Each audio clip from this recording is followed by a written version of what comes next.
Hey guys, on this episode of EdTech, we're going to be talking with Scott Tyner, Ernie Bailey, and Rob Raspberry. We're going to be covering things such as security, best security practices, multi-factor authentication, and the tariffs coming from China. All this and more on EdTech.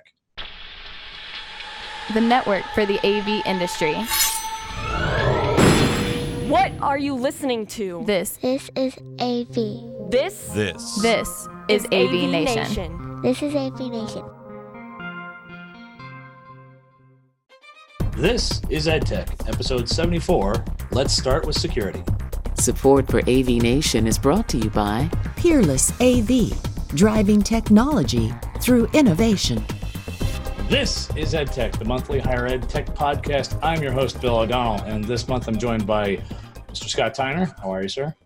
Hey, Bill. I'm doing great. Thanks for having me today. Of course. Mr. Ernie Bailey. Glad to be back. How are you, sir? And, of course, Mr. Rob Raspberry. How are you, sir? Greetings, salutations. Always good to reconvene with you guys. So, first and foremost, for most of us, this is we're in the time of graduation, and it's us and the church mice, and the summer classes. Not all of us. Mr. Raspberry, I believe you guys work in quarters and not quite semesters, so it's a little difference there. But that aside, that does not stop up the progress of probably tech refreshes and various upgrades and updates. I will at least say on my end, at our school, we just recently bought a 53,000 square foot office building from Hire, and which will be interesting. And already the board of trustees said, "Hey, there's still some stuff in the boardroom. Can we use that for our meeting in 2 weeks?" I'm like, "Sure, okay." And the next couple of days are going to be me and a fox and hound, because we're pretty sure the integrator's buried an amp up in the ceiling. So that's always fun. Mr. Raspberry, how about yourself? What funness do you guys have going on? So we are in the process of getting a full scope and an upgrade to one of our major auditoriums. And so we, put out, have a consultant that's, designing some things for us, and we're bringing in integrators, and we have some buy-in from a couple different departments in our classroom renovations committee, which is awesome. So this is an auditorium. It's 200-300, pretty big auditorium. So we're looking to do that over the summer. And so we're in the process of putting bids out and getting that done. That's really the biggest thing that we're working on. Now, did anyone throw you guys a curve in terms of like, oh, we want to be able to do wireless collaboration for all of the people that are in the auditorium? That haven't popped up? No, not yet. Not yet, but I'm sure it will. But I think we'll be ready for it. I think we're sort of anticipating that kind of thing. So that's fair. Mr. Ernie Bailey, hey Ernie, what's on your agenda for the summer? We're doing a lot of administrative spaces right now that have been thrown out at us. We're also looking at either replacing or changing our audience response system. And we're going from proprietary clickers, it's all checked out, to doing everything over Wi-Fi or cellular data. And we've run into this issue before in that some of our rooms, the networking is not robust enough. The wireless is not robust enough, and we're underground or inside a hill on several of the rooms. That makes cellular difficult to get in and out. So we're playing with, have we beefed up stuff enough to make this work? Because faculty say this is what we're going to do. Now, are you guys using, say, Pole Everywhere, or is it more? We're looking at Pole Everywhere. We've been using Turning Point for many years. We don't know which way we're going to go. I do know several of the engineers at Pole Everywhere came from Turning Point. So I don't think our faculty will see a major change in what integrates with PowerPoint and stuff like that. But I've got a couple of my guys looking at it, and they're working with several of our summer programs to run tests on both programs, see how they work. Yeah. That was one of the things. Just the other day, there was a little bit of an active learning symposium over at Rutgers, and they were doing a kind of cross-pollination with things.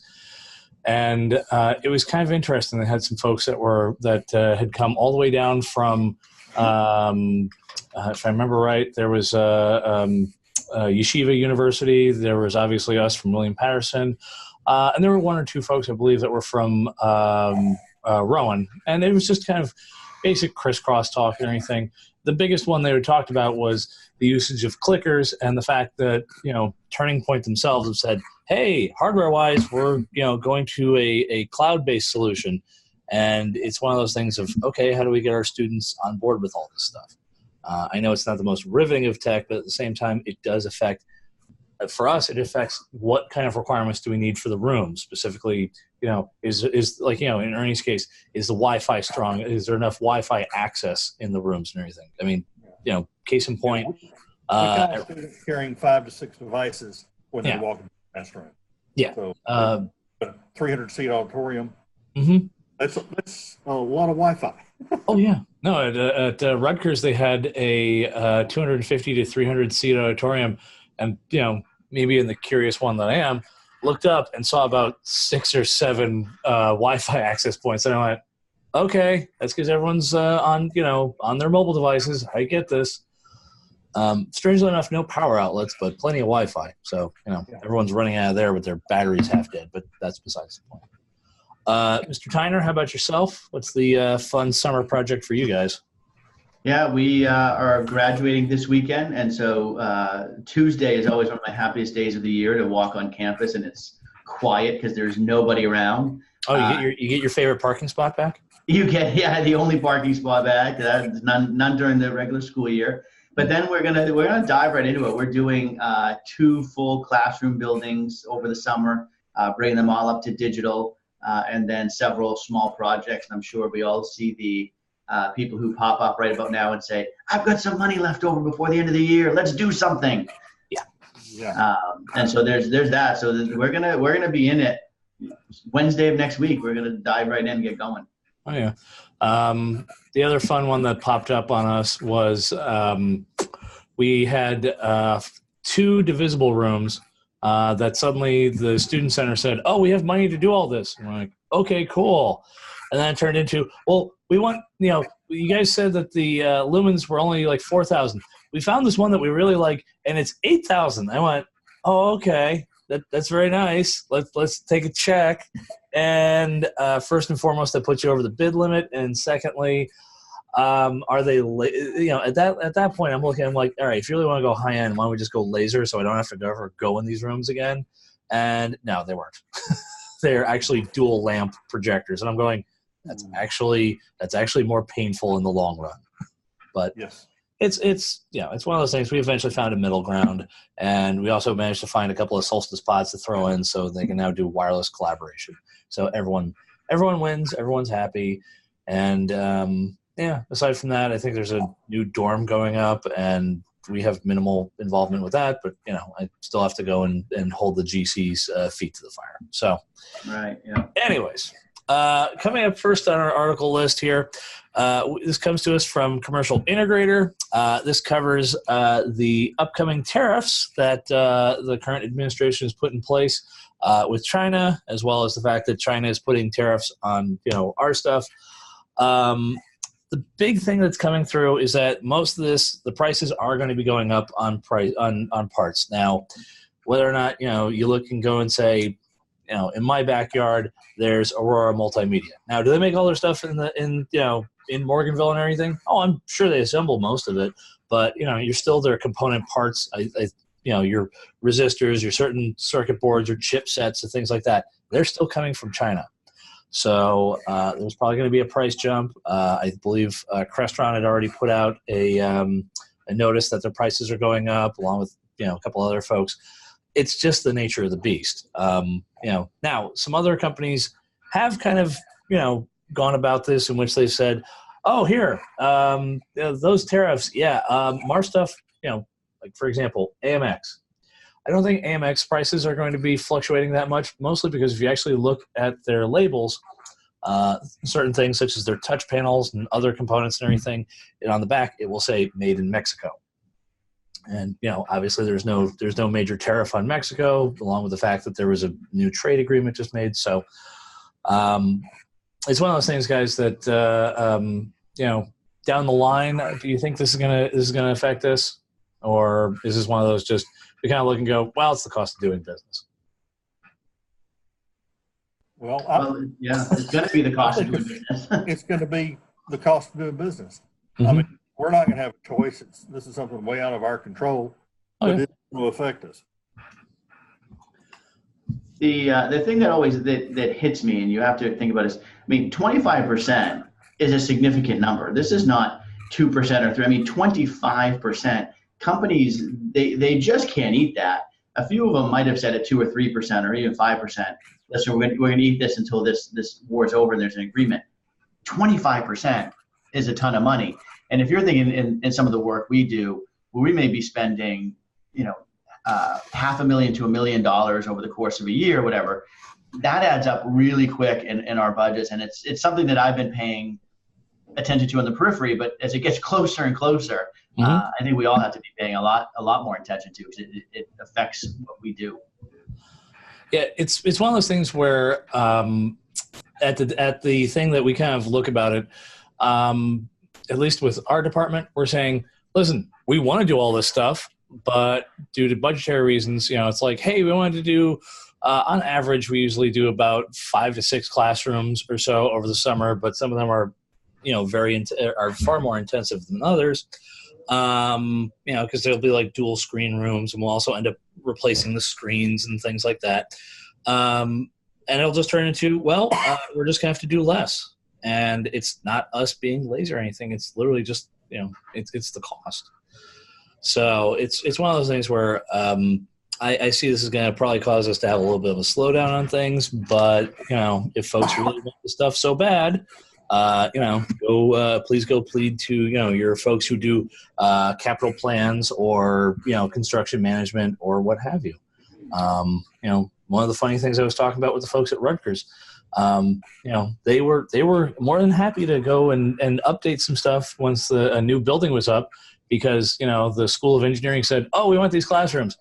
Oh, yeah, we want tech. Oh, we never thought about that. And, they try to go through and make sure everything is very thorough, because the moment capital plan says, okay, we're done, that's it. There's no, if you suddenly forgot a card or forgot a display, that's going to be coming out of their budget. And, Or as you said, Bill, if you're building a new residence hall over the summer, they're going to see costs in building that residence hall increase. And so does that mean if we're doing this with an academic building, that suddenly the tech budget starts getting cut because the cost of steel has gone up 25%, and they have to have that budget somewhere? It's one of those things where, and guys, you can correct me if I'm wrong, but usually the time whenever we see like a school suddenly has a budgetary issue, 9 times out of 10, it's usually like I'm the first on the cutting block.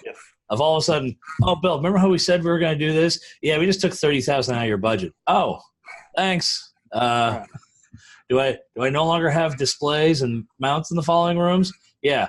Okay, cool. Can we like hang some postcards or posters to because we already put the back boxes in?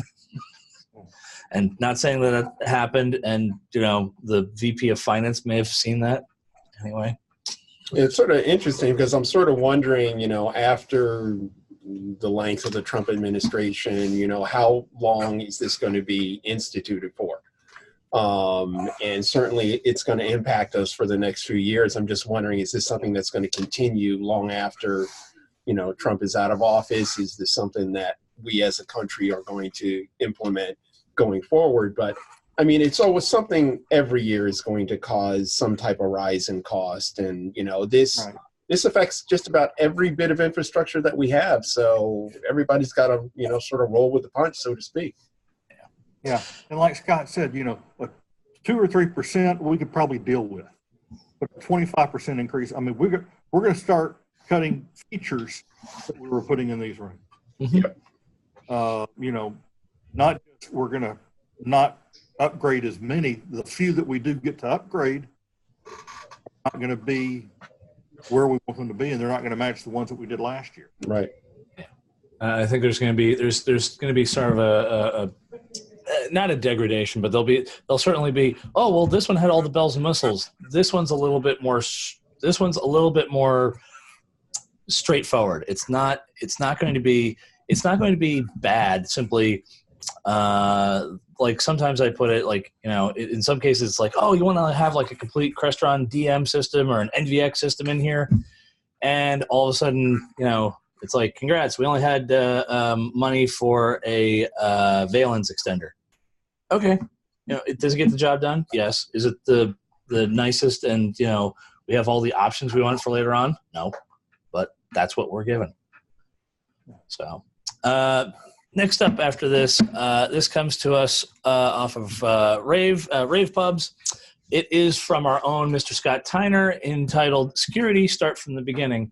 Now, this is one that I read through, and coming from the Department of Defense kind of thing, this is one of those things I read through and I went, Scott had actually hit up on the other end of things, because for us, it was always everything had to be encrypted, everything was secure, everything you couldn't mess with the stuff to the degree of if you ever look at, say, Crestron or Extron or anything, or any of the the big players, they literally have boxes that are specifically designed for the federal government, and it's because they have to have things hardened. Now, on the other end, for us, because we're in higher ed, and what national secrets are getting told here. The only person who has an exception of that is Ernie, and that is because the wonderful world of HIPAA compliance and PIIs. But I could go on about this for a while. Scott, you want to help guide us through the going through and starting things off from the beginning? Yeah. So for me, we're reading more and more in social media and in the trade publications about security and AV. And one of the things I think we tend to do in security in general is panic when we read something, kind of freak out when we read something. And we've gone through this process at Bates. And I do think you're exactly right, Bill. We're higher ed, so we're different than Department of Defense, where we can't do everything. We can't lock everything down because we have people that need to use the equipment in different ways. So for me, it's sitting there to say, really simple, okay, what's the actual threat? What is the effect of the threat? And we kind of looked at it either in money or in reputation. And then what is the likelihood of that happening? And so as you look through that, you really start to find some holes, but then you can look at some of the stuff you read and think, well, okay, that's not the biggest threat we need to worry about right now. And it also, as importantly, gives you this kind of baseline to go back to when this new threat comes out and everybody's scared of it. Okay, let's go back to our risk assessment, put this through the risk assessment, and think about how we need to react. Oh yeah. The big thing that I've at least seen, obviously folks now have on campus usually tend to have at least one security person. Sometimes it's a whole department or so, depending on how big the school is and everything. And I get it. They want to make sure that everything, it's one of those, like you said, it's the, oh my gosh. Okay, well, what exactly got breached? And more importantly, when you clamp certain things down, how does that affect us? Now, the big one that we ended up having was, and this is common practice for a number of places, is just having basic port security. So if you just randomly plug something in, if it doesn't recognize it, and your system, your security, your network security stuff doesn't recognize the MAC address or feels that something was too random, it'll lock the port out. Now, the thing that came with us was, we actually have our own separate VLAN for all the Crestron devices and all the AV devices. It just makes life easier for us. It's isolated. We don't have to worry about anything. They swore that they didn't put port security on. And then at one point, we just decided right before, I swear, this is one of those ones where you're just looking, you're like, really? But we went and added in an extra touch panel in the back of a projection room, because the broadcast folks were running things. So we're like, oh, here, we'll make it so you guys can actually control stuff in the back here. You don't have to worry about the client doing anything. The moment we plugged that in, it went into a 12-port switch. All of a sudden, just everything else shut down. Why? Because the trunk line suddenly got shut down because the thing went, oh, what is this? I don't know what this is. And yeah, it involved a lot of cursing, crying, and screaming. And then finally the network folks got back to us. But go on. I can see you already. Oh, yeah. What I was going to say is also, and it varies from institution to institution as well. I mean, so if you have an institution that's a lot of research, grants, money, government, collaboration, stuff like that, that becomes, more of a concern. But you're right. I mean, there's all different levels of security. And we used to, now we have the CISOs in almost every large IT department. Oh, yeah. And I'm thinking, when I listen to what Bill said, the thing that strikes me is that exact piece. So you're putting the security on the ports, et cetera, et cetera. So, and everybody's a different case, and this is why you have to do it. I think you're right, Rob. There are research universities that have grants and but so you put these port security on. Okay, right. What are you protecting? Here at Bates, for example, it's very unlikely that some random person off the street is going to come into one of our buildings and randomly plug into one of these ports and get anything. The likelihood of that is extremely low. So on our scale, that's not a priority for us to take a look at. It's a bit of a boulder to kill an ant kind of thing. It's now the one thing that eventually this is a network integration thing. For us at least, we're now starting to do more kind of user.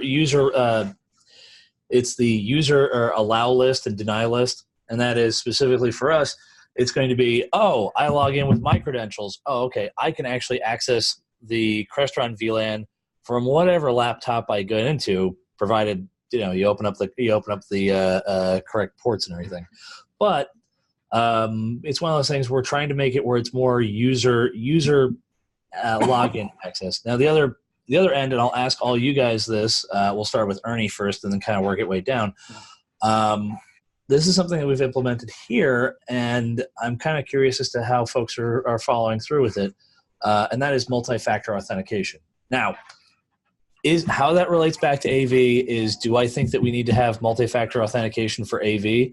No, but I've also been in a realm where I had to put in my ID card in order to use a touch panel. So, I'm not the normal for the litmus test. But Ernie, we'll start with you guys, because once again, I'm thinking about this in terms of who's actually using multi-factor and who's not. Well, we're using multi-factor authentication for some things. If you're going to be able to, if you want to get towards any of the patient information or anything like that, that is very, very secure. We're not using it, on our AV side right now, but we do log into the same network, of course. But like you said, using the network protocols, if I log in, I have my access no matter what machine I'm logged into. So I get to whatever I need to. My engineers can, and everything else. But you're saying a highly prestigious medical school is a lot more put together than William Patterson? I'm shocked. I'm shocked, really I am. I mean, we have a chief security officer in IT.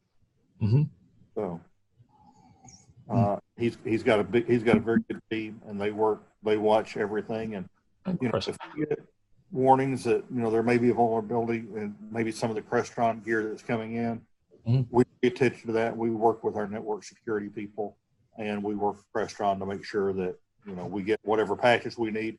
So we're not a gateway into the campus. Someone find a back road, if you will, the patient information through our stuff. We don't think they can, but we have people that watch it for us. So. Fair enough. Rob, do you guys tend to use multi-factor, or is that one of those one day you're just going to find a little token on your desk? Yeah, well, so we're using it with like Office 365 and login and some of that. So we use it on that. As far as on the AV side, no. So it's more, a general application situation. So every once in a while, you log into your Outlook and it says, hey, send you a text, do this, that. So, it is on campus. As far as AV stuff goes, no, we don't use it at this point. No, and most for us, like our programmer Damon will use administrative passwords and things like that. Eventually, one of the things we probably will end up doing, and this is how this ties back with everyone, is that we're looking right now. We have GVE, or Global Viewer Enterprise, and eventually we want to make it to where the folks who actually use that to monitor the system or monitor the classrooms, it'll go, okay, here's leveled access. Here's your password for just the kind folks working the help desk. They can view things. They can maybe open up the touch panel or the X panel for the room. But other than that, they can't reset lamp hours. They can't do this. They can't do that. It's really more observe and report. And as I say, finally, I'm going to bring this back to Scott. Obviously, since you've been going over this, I'm sure there are certain things. And once again, I think it's a general consensus. To do multi-factor authentication for AV, I don't, like most of us tend to keep things in a hardened or in a VLAN that's already hard enough to access as it is. But I still want your opinion on this one. Yeah, we're in the process right now. We've started in January of implementing two-factor across campus. So we're in the process of doing the faculty right now. We don't use it on any of our AV systems, but what we do is put our passwords in a password manager safe. So let's say LastPass, and then essentially we have it make up our password. So in a way, nobody actually knows what our passwords are. They're just in that password safe, and you can change them anytime, and you log in and they're in the safe. So you can just log in. So that keeps us fairly safe with our AV stuff. Oh, fair enough. The only last little bit I'll ask everyone, and this is just my own morbid curiosity. For us, we've been using Duo. I know some other folks have been using, like, say, Google Authenticate. There's even the fine folks. I know at a couple of campuses, they still use they have the RSA little digital, literally it's a physical token. And I know for them, the only reason they're using that, for the most part, they were using Duo, but the physical tokens were because, as I would put it, some of their faculty are a little bit more seasoned than most, and it's, these are also the same folks who may come on campus with a Windows XP laptop that's like missing a K button. And yeah, not that I'm describing a person to a T at all, not one bit. And they specifically asked for a token, and we begrudgingly were like, okay, because it turns out they didn't have a smartphone either. But once again, that's faculty. They have their PhD. Most of us have a bachelor's, possibly a master's, like Mr. Tyner. And but it's all how they're doing. Mostly because, once again, I've said it before and I will say it 1,000 times over. Folks come to our schools because of the faculty. They don't come by and say, "Oh, this screen is 4K." Okay, maybe in Ernie's case, but that's because it's medical, and that size of resolution determines whether or not I have cancer or not. But still, it's just one of those things. It's our faculty. It's who we have to work with. So, all right. Well, that's about all the time we have. Gentlemen, where can the fine folks find you aside from Infocom? Mr. Tyner? You can find me either on LinkedIn or on Twitter at @STyner. All right, fair enough. Mr. Ernie Bailey, where can the fine folks find you at? You can find me on LinkedIn. All right. And Mr. Rosberry, of course, where can we find you at, aside from on Drexel? What Ernie said, LinkedIn. There you go. All right. Aside from that, guys, obviously we will hope to see you guys at Infocom. I unfortunately will not be there, but you can certainly find Rob as well as Ernie, and those two usually find some good hidden gems. Once again, this is EdTech, part of the AVNation podcast family. This is EdTech.